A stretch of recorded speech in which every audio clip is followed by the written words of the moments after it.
세 가지를 보겠습니다. 회개, 거룩, 임재. 먼저 회개인데요. 오늘 본문 1절부터 8절까지를 보면 제단에 대한 이야기를 하고 있습니다. 1절에 보시면 제단의 사이즈가 이렇게 나오죠.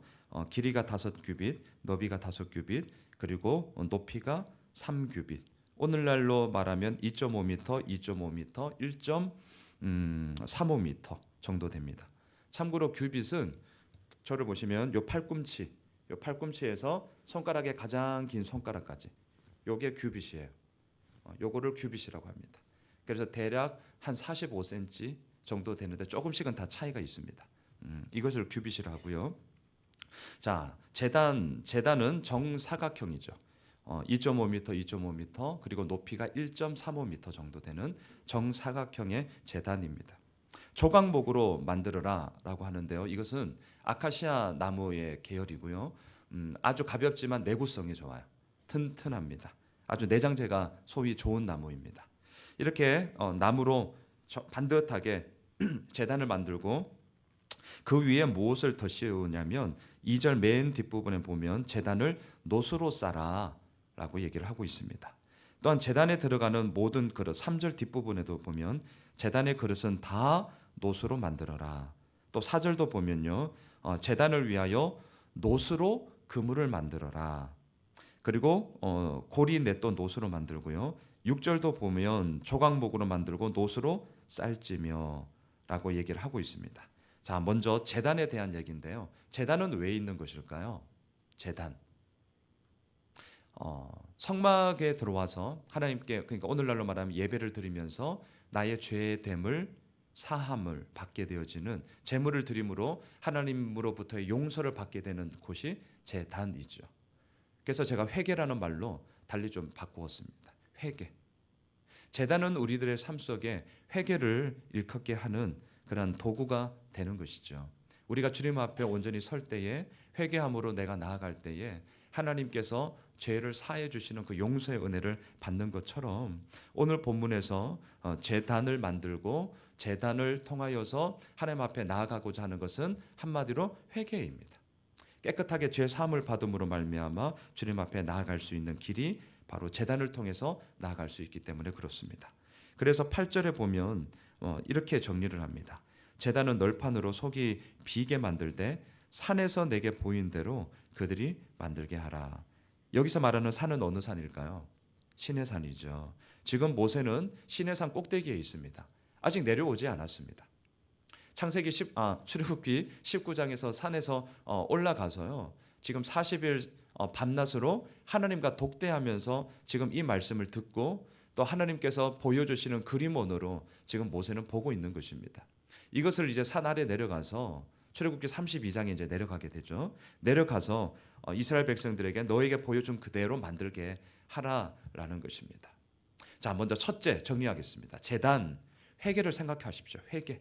하나님 앞에서 정결함으로 나아갈 수 있는 그 길은 회개입니다. 나의 모든 죄악된 부분들을 제물을 가지고 제단 위에 드림으로 말미암아 하나님께서 사해 주시는 것입니다. 나무로만 만들면 안 됩니다. 다 태워야 되기 때문에 나무도 탈 수가 있습니다. 그래서 오늘 본문에서는 노수로 모든 기구들을 다 쌓아, 그리고 재료들을 노수로 해라라고 얘기를 하고 있습니다. 이 회개는 어떻게 해야 되는 것입니까? 하나님께서 산에서 보여주신 대로, 우리들에게 이 말씀대로 보여주신 대로 우리는 가야겠죠. 보여주시는 만큼 가는 것입니다. 보여주시는 대로 가는 것입니다. 오버할 것도 없습니다. 괜히 쫄 필요도 없습니다. 하나님께서 보여주시는 만큼 보여주시는 대로 우리는 그 길을 걸어간다면 하나님이 책임져 주실 줄 믿습니다. 그것을 우리가 믿고 가야 하는 것이죠. 첫째, 회개입니다. 둘째, 거룩입니다. 9절부터 오늘 본문 19절까지를 보면 성막의 뜰에 대해서 얘기를 하고 있습니다. 자, 이 뜰의 사이즈를 한번 보실까요? 18절을 보시죠. 이 성막의 뜰의 사이즈가 어떻게 되는지 한번 봅시다. 18절 함께 읽겠습니다. 시작. 뜰의 길이는 100규빗이요 너비는 50규빗이요 세마포 2장의 높이는 5규빗이요 그 받침은 노시며. 자, 100규빗 대략 45m입니다. 제가 말씀드렸죠. 45cm니까 100규빗 100을 곱하면 45m가 되겠죠. 그리고 넓이 넓이는 50규빗, 45에 반 치면 되죠. 22.5m 대략 22.5m가 되겠죠. 그리고 휘장의 높이는 5규빗, 그러니까 높이가 한 2.5m 정도가 됩니다. 자, 성막의 뜰이에요. 성막의 뜰. 이 성막의 뜰. 자, 그러면 한번 생각해 보십시오. 이 성막의 뜰은 정해져 있는 것입니까? 아니면 가변성이 있는 것입니까? 가변성이 있죠. 그러니까 영원히 이곳이 성막의 뜰이다라는 것이 아니라 성막의 뜰은 어떻게 제정되는 거죠?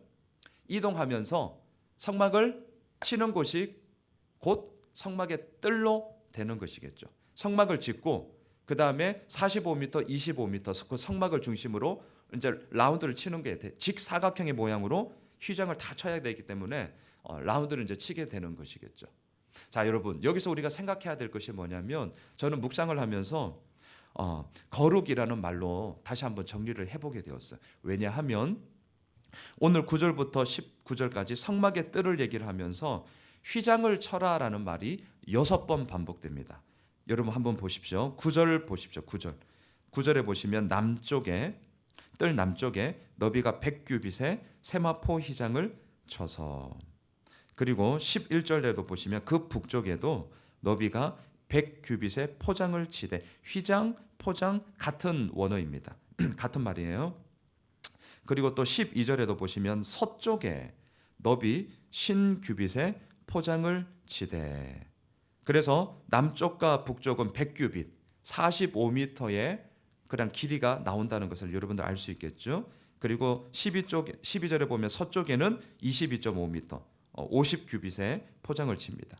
자, 그러면 남쪽, 북쪽, 서쪽 다 막았어요. 그러면 이 성막의 입구, 성막뜰의 입구는 어디죠? 동쪽이에요. 동쪽. 그래서 여러분 13절을 보세요. 13절 동쪽을 향하여 뜰 동쪽의 너비도 50규빗이 될지며. 왜냐하면 서쪽, 자 남쪽과 북쪽이 100규빗 45m가 되니까, 그리고 서쪽이 50규빗이니까 이걸 다 막았다고요. 그럼 사람들이 출입을 해야 되지 않겠습니까? 동쪽을 남겨두었어요. 그래서 13절에 보면 동쪽이 50규빗이에요. 서쪽과 이 비례가 돼야 되니까. 그런데 이쪽은 다 막지를 않았어요. 자, 14절에 보세요. 14절에 보시면 문 이쪽을 위하여 할 때, 이쪽은 동쪽을 지금 얘기하는 거예요. 동쪽 가운데 이쪽은 포장이 15규빗 대략 7m예요. 7m. 그리고 15절에도 보시면 문 저쪽을 위하여도 포장이 15규빗. 이것 역시 7m예요. 동쪽이 지금 비어져 있는데 대략 7m. 그러면 지금 이게 22.5m니까 대략 9m 정도가 지금 남아 있어요. 그 9m는 어떻게 하느냐? 16절 뒷부분에 보세요. 청색, 자색, 홍색 실과 가늘게 꼰 배실로 수놓아 짠 20규빗의 휘장이 있게 할지니. 이것은 사람들이 이제 이 휘장을 가지고 왕래를 할 수 있는 문 역할을 저렇게 하는 거죠. 15규빗, 그럼 30규빗이고, 막 지금 아침부터 막 산수를 하니까 저도 헷갈렸어요. 그리고 나머지 남아있는 20규빗은 청색, 자색, 홍색 실로 출입문을 이렇게 만들었다. 이렇게 생각을 하시면 됩니다. 자, 두 번째, 성막의 뜰에서 제가 거룩이라는 말을 생각을 하게 되는데, 자, 이걸 뭘 얘기를 하냐면, 거룩은 뭐냐? 오늘 본문에서도 휘장, 포장이라는 말로 6번이 반복되면서 다른 광야, 다른 곳과는 지금 구별시키는 거죠. 거룩은 이퀄 구별이다 라는 말을 우리는 알고 있습니다. 그런데 잘 생각해 보세요. 구별은 뭘까요? 구별은. 저는 이제 그걸 한번 생각해 보게 됐어요. 자, 구별하다. 구별은 도대체 뭘까? 지난주 수요일 날 담임 목사님이 수요 예배 때도 얘기했죠. 성경책 들고 아주 부드러운 눈빛을 하고, 아유 그러셨어. 이게 거룩입니까? 이게 구별입니까? 아니요. 이건 그냥 그 사람의 스타일이에요. 그 사람의 기질일 수 있겠죠. 정말 구별하다, 거룩하다의 그 의미가 정말 무엇일까요? 저는 이 성막의 뜰, 9절에서 성막의 뜰을 만들지니, 지금 뜰의 얘기잖아요. 뜰의 얘기. 이 뜰을 다 막 휘장을 쳐서 구별을 시켰는데, 이 뜰의 그 기준은 성막이 있느냐 없느냐예요. 그럴 때 성막의 뜰이 되는 것이죠. 성막의 유물을 가지고 성막의 뜰이 되는 것이죠. 자, 이게 뭐죠? 우리 삶으로 한번 적용해 볼까? 뭐라고 그럴 수 있죠? 성막은 무엇입니까? 성막을 왜 만들었죠? 우리가 앞서 보았습니다. 내가 거기서 너와 만나겠다.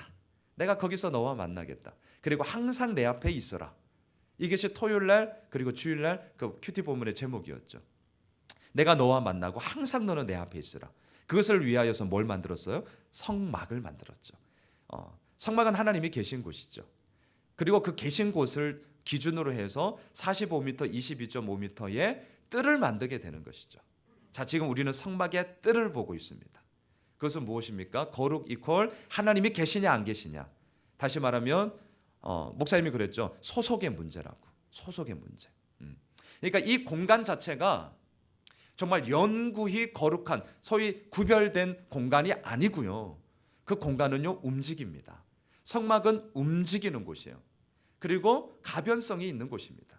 성막이 어디를 가든지 그곳에 움직일 때, 그곳에 정해질 때 그것을 기준으로 뜰은 어디든지 만들어지는 겁니다.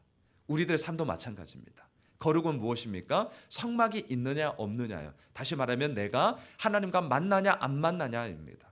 내가 하나님 앞에 항상 서 있느냐 안 있느냐, 이것이 기준으로 우리를 삶 가운데는 그 뜰이 만들어지게 되는 것이겠죠. 교회라는 이 공간, 이 예배당이라는 공간이 거룩함을 던져줍니까? 그럴 수도 있고 그렇지 않을 수도 있습니다. 하지만 그럴 수도 있다라는 그 말에는 단지 공간의 문제가 아니라 무엇이 있죠? 예배가 있는 것이죠. 무엇이 있습니까? 우리의 기도가 있는 것이죠. 무엇이 있습니까? 믿음으로 기반을 한 공동체에 서로의 사랑이 있기 때문에 그렇다라고 제가 얘기를 할 수 있는 것입니다. 여러분, 두 번째 잊지 마십시오. 성막의 뜰의 가장 중심은 성막이 있느냐 없느냐인 것처럼 우리의 거룩함은 이것이 아니라 하나님의 말씀이 있느냐 없느냐, 내가 항상 거기서 만나느냐 만나지 않느냐가 기준이다라는 것을 반드시 우리 모두가 기억하면 좋겠습니다. 셋째, 임재입니다. 자, 20절과 21절에 보면 등불에 대한 얘기를 하고 있습니다. 자, 먼저 20절에 보시면 하나님이 이렇게 명령을 합니다. 감람으로 짠 순수한 기름. 여러분, 성경에서 말하는 감람유는 올리브입니다. 올리브. 이 이스라엘 지형의 올리브는 그렇게 그러니까 흔한 거예요. 많이 있는 거예요. 뭐 특별한 그런 건 아닙니다. 올리브유를 말하고요. 자, 올리브를 짠 순수한 기름을 등불을 위하여서 밝혀야 되니까 이제 기름을 공급하게 돼야 되는데, 이 등불을 얘기를 하면서 포인트는 어디에 있냐면 항상이에요. 항상. 그리고 20절에 보면 끊이지 않게. 여러분, 20절 뒷부분을 보세요. 보이십니까? 끊이지 않게 등불을 켜라. 자, 특별히 21절 우리 함께 읽을까요? 시작. 아론과 그의 아들들로 회막안 증거계 앞 휘장 밖에서 저녁부터 아침까지 항상 여호와 앞에 그 등불을 보살피게 하라. 이는 이스라엘 자손이 대대로 지킬 규례이니라. 자, 등불은 항상 끊이지 않게, 이게 포인트인데요. 자, 이 등불의 위치부터 한번 볼까요? 21절에 보면 회막안, 회막은 뭐 성막 이렇게 바꾸셔도 됩니다. 자, 회막안 증거계. 그럼 이거는 어디죠? 회막안 증거계가 있는 곳을 뭐라 그러죠? 어제 본문에서 뭐라 그랬죠? 지성소. 그렇습니다. 그러면 자, 그렇게 바꾸면 되겠죠? 증거계 앞이니까 지성소 앞 휘장 밖에서. 지성소와 뭐가 구분되죠? 성소. 어제 본문에서 봤잖아요. 지성소, 성소. 그러니까 등불은, 여기에서 말하는 등불은 어디에 있어요? 성소. 왜요? 증거계 앞 휘장 밖에서. 지성소를 막는, 성소와 지성소를 구분하는 그 휘장 앞이니까, 밖이니까 성소를 얘기하겠죠. 그 성소에서 저녁부터 아침까지 항상 이제 아론과 그의 아들들 제사장들이 이 등불을 켜놓게 하는 것입니다. 자, 등불, 제가 임재라는 말로 이렇게 좀 바꿔보고 싶은데요. 하나님의 임재는 어떻습니까? 항상입니다. 항상 끊이지 않습니다. 그런데요, 우리들의 몫이 있습니다. 하나님의 몫에 있어서는 항상이에요. 우리들과 늘 끊이지 않도록 함께합니다. 그런데 우리들의 몫도 있어요. 그 몫이 무엇이죠? 저녁부터 아침까지. 이것은 뭘 얘기할까요? 무엇을 얘기할까? 물론 시간적으로 어두워지니까 등불을 켜놓음으로 말미암아 그 임재, 등불은 하나님의 임재를 상징하니까 항상 있다라는 것을 정말 가시적으로 보여주는 것이겠죠. 하지만 우리들로 한번 적용해 보면 이 시간은 어떤 시간일까요? 저녁부터 아침까지 깜깜한 시간, 제가 제일 힘든 시간이거든요. 그러니까 모든 사람들이 쿨쿨 자야 되는 그 시간에 누군가는 깨어 있어야 되죠. 힘이 들어요. 쉽지 않습니다. 어렵습니다. 정말 말 그대로 어둠의 시간이에요. 이것을 우리들의 삶 속에 그대로 적용할 수 있겠죠. 정말 저녁부터 아침까지 깜깜한 시간, 힘드는 시간, 남들 쿨쿨 쉬고 있음에도 불구하고 나는 깨어서 뭔가를 해야 되는 그 시간, 힘들어요. 짜증납니다. 쟤들은 저렇게 잘 사는데 야, 나는 이게 뭐냐, 그런 시간. 근데 하나님은 어때요? 항상이에요. 그 시간에도 항상이라는 거죠. 그리고 우리도 그 시간이 있을 때 어디 앞에서, 21절 잘 보세요. 항상 누구 앞에서요? 여호와 앞에서요. 그 등불을 살펴야 돼요. 하나님도 하나님의 몫에 대해서는 100% 최선을 다하십니다. 하지만 우리도 우리의 몫에 대해서는 100% 최선을 다해야 될 줄 믿습니다. 이것 가운데, 이 이야기 가운데 뭐가 빚어져요? 등불의 이야기, 하나님의 임재의 이야기가 펼쳐져 간다라는 것을 오늘 말씀은 우리들에게 얘기하고 있습니다. 여호와 앞에 등불을 살펴보는 거예요. 여기에 사람을 바꾸면 사람 앞에 힘이 듭니다. 눈치를 보게 됩니다. 생색내게 됩니다. 말씀을 정리하겠습니다. 오늘 세 가지입니다. 세 가지 꼭 기억해 주십시오. 제단은 회개입니다. 성막의 뜰을 통하여서 다시 한번 우리의 거룩함의 의미를 생각하면 좋겠습니다. 그리고 등불을 통하여 하나님의 임재하심을 생각하면 좋겠습니다. 우리가 오늘도 새벽을 깨우는 것은 하나님 앞에, 제단 앞에 나의 의로움, 나의 더러움, 그 모든 것들을 다 내려놓고 하나님의 은혜만을 구하는 제단의 자리로 나왔습니다. 성막의 뜰, 오늘 이 큐티하는 말씀, 이 말씀을 가지고 내가 나아갈 때 바로 그곳이 성막의 뜰이 되는 것입니다. 등불, 자고 있습니다. 저녁부터 아침까지 힘이 드는 시간, 남들은 쿨쿨 자고 있어도 내 삶 가운데는 깨어 있어야 하는 시간이 반드시 있습니다. 그 시간 앞에, 사람 앞에 서면 안 됩니다. 눈치 보게 됩니다. 생색내게 됩니다. 내가 좀 잘하면 어깨에 힘이 들어갑니다. 내가 좀 못하면 깨갱하게 됩니다. 사람 앞에 서면 그렇게 됩니다. 여호와 앞에 항상 끊이지 않게 우리는 서야 할 것입니다. 그리할 때 그 하나님의 임재하심이 정말 무슨 의미일까 우리는 깨닫게 될 것입니다. 바라기는 회개, 거룩, 임재를 통하여서 주님 앞에 오늘도 서는 한날이 되시길 주님의 이름으로 축원합니다. 기도하겠습니다. 하나님, 우리가 계속하여서 시내산에서 모세에게 말씀하시는 이 성막 전체적인, 그리고 앞으로도 계속 도구에 대한 것까지 너무나 정밀한, 세밀한 하나님의 디자인을 우리는 계속 보고 있습니다. 오늘은 세 가지를 보았습니다. 제단, 성막의 뜰, 등불을 보았습니다. 회개, 거룩, 임재로 오늘 말씀을 좀 정리해 보았습니다. 하나님, 오늘도 하나님의 제단 앞에 나와 우리들의 더러움, 또 우리들이 있는 모습 그대로를 주님 앞에 내어놓습니다. 또한 오늘 이 말씀 앞에 우리가 붙잡고 다시 한번 성막의 뜰, 우리들 삶의 지경이 그러한 뜰이 되기 위해서 주님 앞에 나아갑니다. 그리고 저녁부터 아침까지 정말 힘이 드는 시간, 남들은 쿨쿨 자고 있어도 나는 깨어 있어야 할 시간이 있는데 그때 항상 여호와 앞에 우리가 서고자 오늘도 이 새벽을 깨우며 기도합니다. 하나님, 우리들의 주어진 모든 삶의 정황 가운데 하나님 앞에 온전히 서고 싶습니다. 그리고 우리들의 몫에 대해서 하나님 앞에 100% 기쁨이 되는 주님의 도구가 되고 싶습니다. 하나님, 그러한 삶 우리의 힘으로 되지 않습니다. 우리들과 함께 하시는 하나님의 그 은혜가 우리를 이끌어 가셔야만 우리는 그 길을 걸어갈 수 있사오니 오늘도 우리와 함께하여 주시고, 또한 그 하나님 앞에 영적인 안테나를 높게 세워서 둔감함이 아니라 민감함으로 주님 앞에 서게 되어지는 우리 모든 예수양남의 가족들 되게 하여 주시옵소서. 살아계신 예수님의 이름으로 기도드리옵나이다. 아멘. 하늘에 계신 우리 아버지요,